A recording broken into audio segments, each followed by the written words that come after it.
Bonjour. Aujourd'hui, je vais parler des atteintes à la santé psychologique des enfants placés.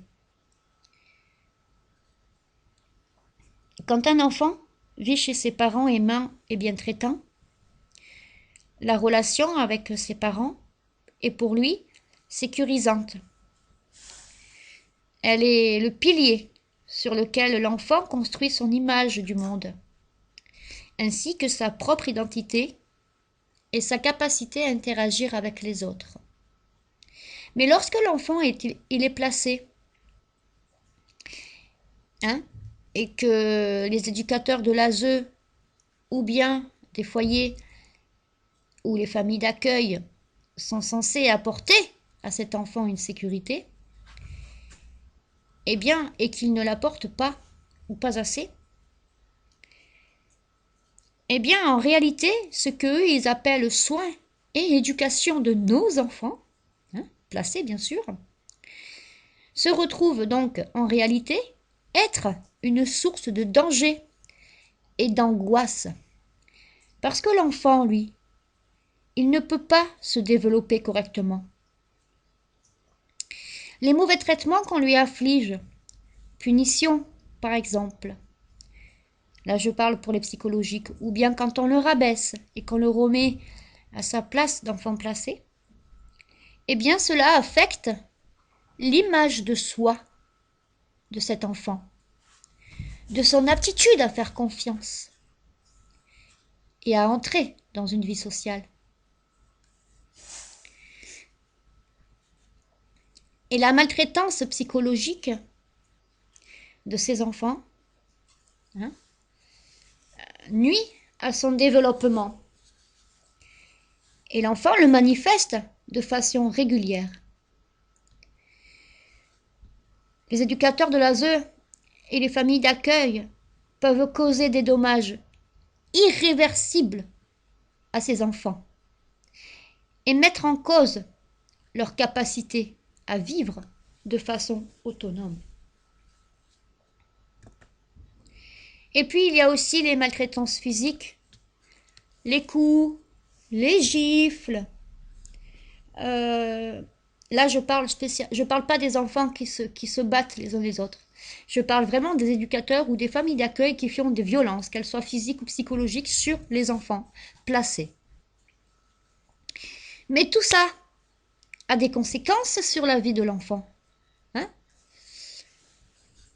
Ces séquelles, qu'elles soient physiques ou psychologiques, ont des conséquences extrêmement lourdes sur la vie de ces enfants, puis du jeune adulte. Et ces conséquences peuvent être associées et se manifester en cascade, les unes entraînant les autres. Bien sûr, parce que quand on commence par une violence psychologique, je parle là surtout pour les familles d'accueil, mais aussi les éducateurs de foyer, c'est quand on met un enfant au coin, quand on l'isole. Et quand je parle de cascade, ça veut dire qu'en fait, il commence par isoler l'enfant, le mettre au coin, à le punir, ou à le mettre dans sa chambre tout seul en isolement. Et puis petit à petit, ils vont en venir aux mains, lui tirer les cheveux, lui tirer les oreilles, lui mettre des gifles, etc., etc. Et donc c'est un gros problème dans son développement et dans son apprentissage. Donc les maltraitances, qu'elles soient physiques ou psychologiques, ont un impact lourd dans des domaines essentiels pour l'apprentissage, tels que la parole et le langage. Bien sûr, lorsque ce sont les éducateurs ou bien les familles d'accueil qui sont coupables de ces maltraitances, ils le font incomber aux parents. Bien sûr, on va vous dire « Ah, mais votre enfant doit rester placé, parce que il a des problèmes de parole et de langage. » Bien sûr, il a des paroles de problèmes et de langage parce qu'il vit des maltraitances, qu'elles soient physiques ou psychologiques, au sein de vos foyers et de vos familles d'accueil. Et puis, il y a les violences psychologiques la santé mentale et les problèmes des comportements. Alors, qu'est-ce que c'est les problèmes de comportement? Eh bien, c'est le retrait, l'isolement, la tristesse, la dépression, la tentative de suicide, le désordre alimentaire, les dépendances aux drogues, aux alcools, et j'en passe. Et puis, il y a aussi les troubles actifs du comportement. L'hyperactivité, l'agressivité, la violence envers les autres, ou des activités criminelles, les vols, les viols, etc. Et là aussi, on vous dit, vos enfants doivent rester placés, hein, parce qu'ils ont des graves problèmes comportementaux. Hein. Bien sûr qu'ils ont des graves problèmes comportementaux, puisque vous leur faites subir de la maltraitance, qu'elle soit physique ou psychologique. Et en plus, vous les interdisez de rentrer chez leurs parents aimants et bien traitants. Et puis aussi, il y a les problèmes de l'école. Les enfants qui subissent ces maltraitances et ces négligences dans les foyers et dans les familles d'accueil sont plus susceptibles que les autres enfants de connaître dans la petite enfance ou bien dans l'adolescence des situations sociales précaires. Par exemple, pour les jeunes filles, eh bien, il y a la probabilité qu'elles aient des grossesses précoces. Hein, par exemple. Ou les taux d'infection de MST, ou j'en passe les meilleurs. Ça, c'est pour les jeunes filles. Et puis pour les jeunes adultes, donc pour les jeunes garçons, il y a le vol, les viols, les agressions répétées, voilà. Pour l'ensemble des enfants, les fugues, les conneries à répétition. Et puis pour les jeunes adultes, il y a le problème de se retrouver à la rue, du chômage, du logement. Et tous ces enfants-là sont compromis d'avance à l'insertion sociale à long terme. Oui. Et donc, leur état physique et psychologique, grâce au foyer et aux familles d'accueil, est dégradé. Pourquoi elle est dégradée? Eh bien, parce que entre les mauvais traitements qu'ils subissent durant l'enfance, que ce soit physique ou psychologique, eh bien, cela se dégrade à l'adolescence. Ce qui veut dire que tout ce qu'ils vivent dans leur enfance, ils vont le répercuter dans leur adolescence. Quand je dis répercuter, ça ne veut pas dire qu'ils vont le faire subir aux autres. Ça veut dire que moralement, ils vont le ressortir à l'adolescence, le ressortir dans leur état, dans leur comportement, dans leur psychologie. Parce que l'ensemble de ces violences, et pas seulement des violences physiques, mais aussi psychologiques, quand un enfant a connu des épisodes de maltraitance, son état de santé est altéré à son adolescence.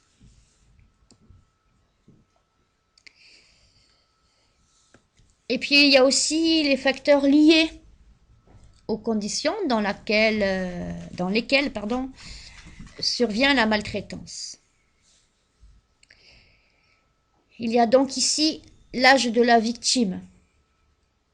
C'est-à-dire que plus l'enfant est jeune et la maltraitance est précoce, et plus elle intervient tôt dans le processus du développement qui empêche le bon déroulement d'un enfant, des étapes fondamentales, c'est-à-dire le schéma corporel, les images de soi, les structurations du langage, etc. Et ces étapes ne pouvant être rattrapées par la suite des dommages causés, et cela est irréversible.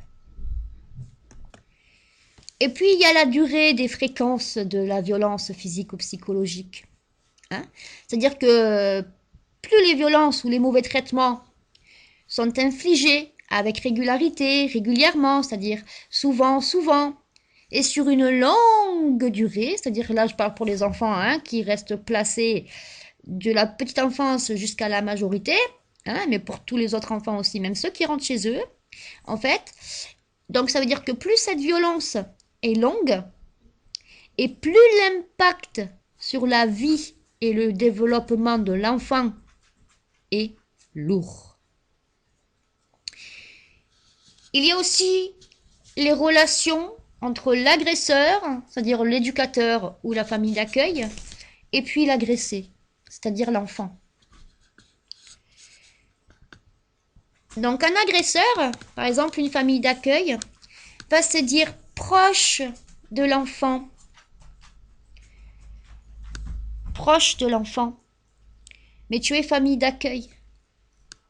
Tu es proche d'un enfant et pourtant tu es l'agresseur. Tu es celui qui lui fait subir des violences, qu'elles soient physiques ou psychologiques. Et plus longtemps il va rester dans cette famille d'accueil, plus son vécu sera traumatique et l'aura impacté.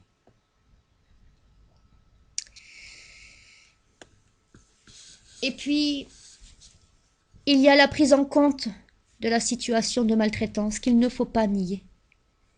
Là, j'ai parlé pour les familles d'accueil, mais ça arrive aussi avec les éducateurs, hein, bien sûr.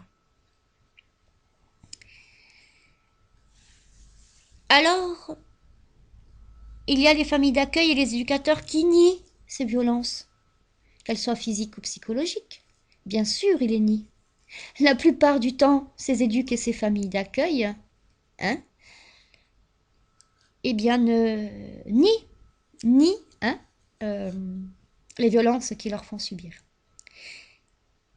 Et puis pour on va dire, il n'y en a pas beaucoup, mais ça existe. Il y a des bons éducateurs et des bonnes familles d'accueil. Eh bien, ceux-là, ils ne sont pas du tout préparés ni formés à recevoir la confidence d'un enfant maltraité.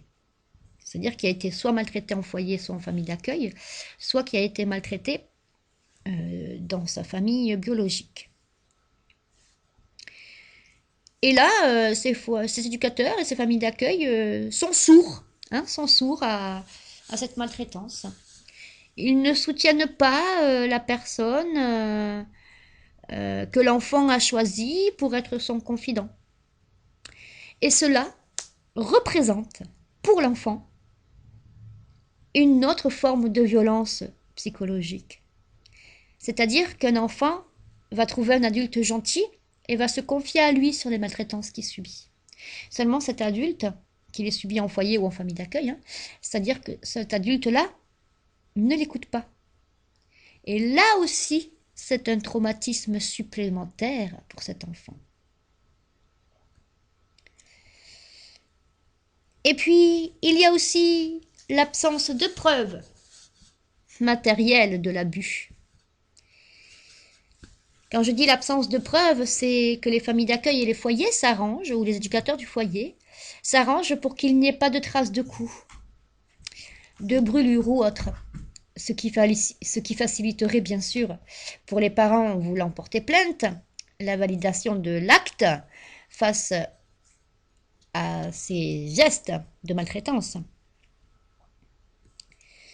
qui pourrait permettre aux parents de demander au juge des enfants de réellement protéger son enfant et de lui rendre son enfant qui lui est maltraité en foyer ou en famille d'accueil.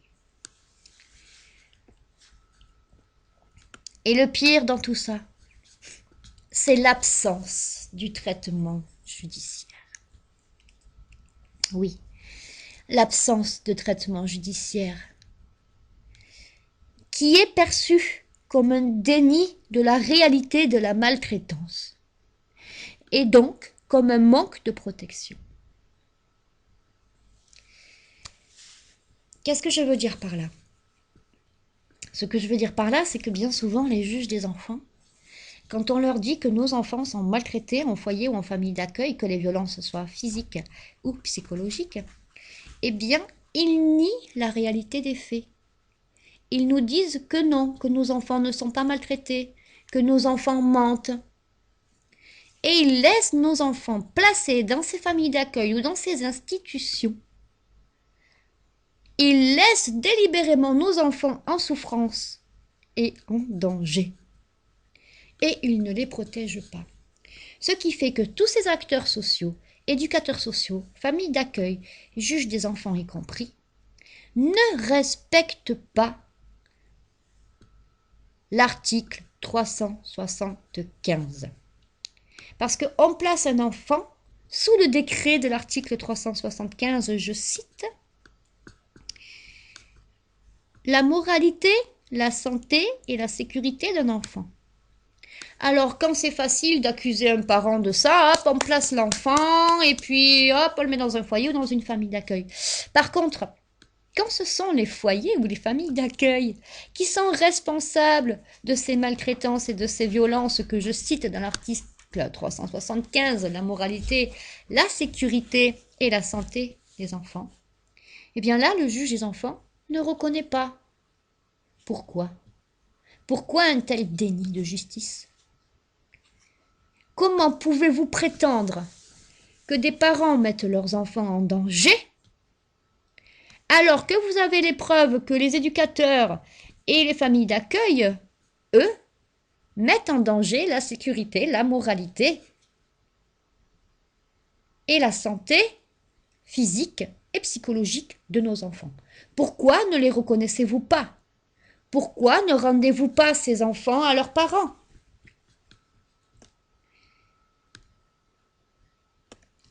Alors, je vais finir sur cela. Si cet article 375 permet à des juges et à des services sociaux de pouvoir faire placer des enfants en accusant des parents à tort sans preuve, à tort ou à raison, mais en tout cas sans aucune preuve à fournir, et sans non plus lire les pièces de la défense, ce qui veut dire quand les parents apportent les preuves que les enfants sont bien traités chez eux, qu'ils ne manquent de rien, qu'ils ne sont pas négligés, qu'ils ne sont pas en danger, pourquoi vous ne nous rendez pas nos enfants?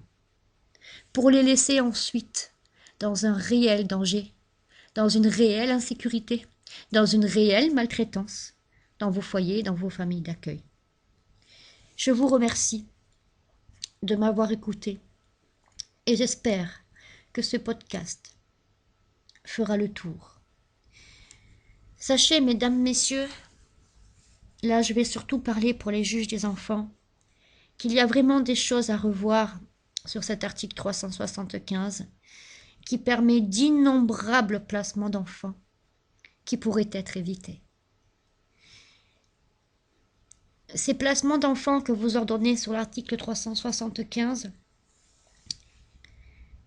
malheureusement, je suis au regret de vous le dire, mais dans ces foyers, dans ces familles d'accueil, il met nos enfants en danger. Il met leur sécurité, leur santé et leur moralité en danger.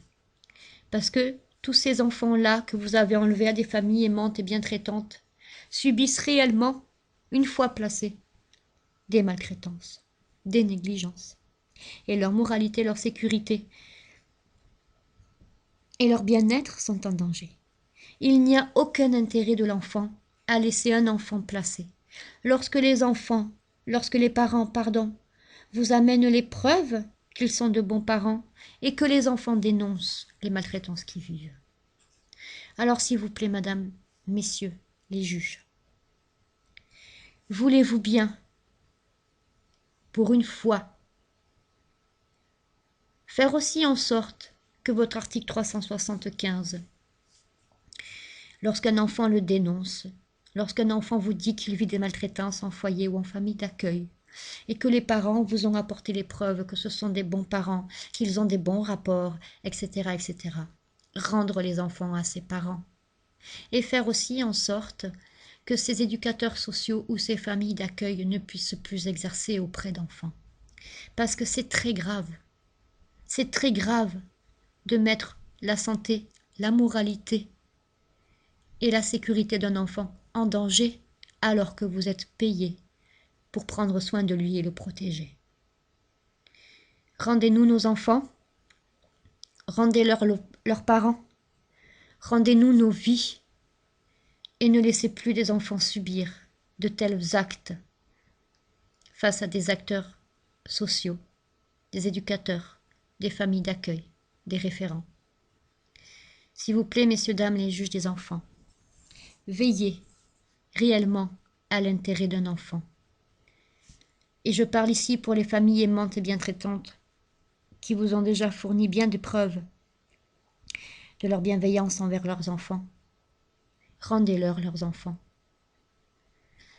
Et pour les enfants qui sont réellement victimes de parents maltraitants, eh bien il faut des foyers, il faut des familles d'accueil.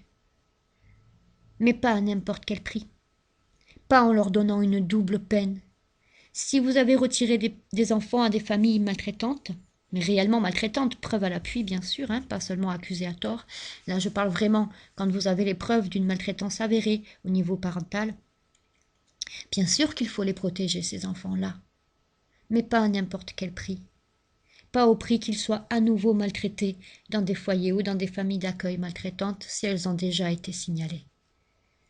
Je vous demande à veiller pour le bien de nos enfants, à ce que les enfants maltraités soient réellement protégés, entourés, choyés, aimés, suivis psychologiquement. Et pour les enfants qui sont maltraités dans les foyers et dans les familles d'accueil et qui ont des parents aimants et bien traitants, laissez-les rentrer chez eux. Je vous remercie de m'avoir écouté.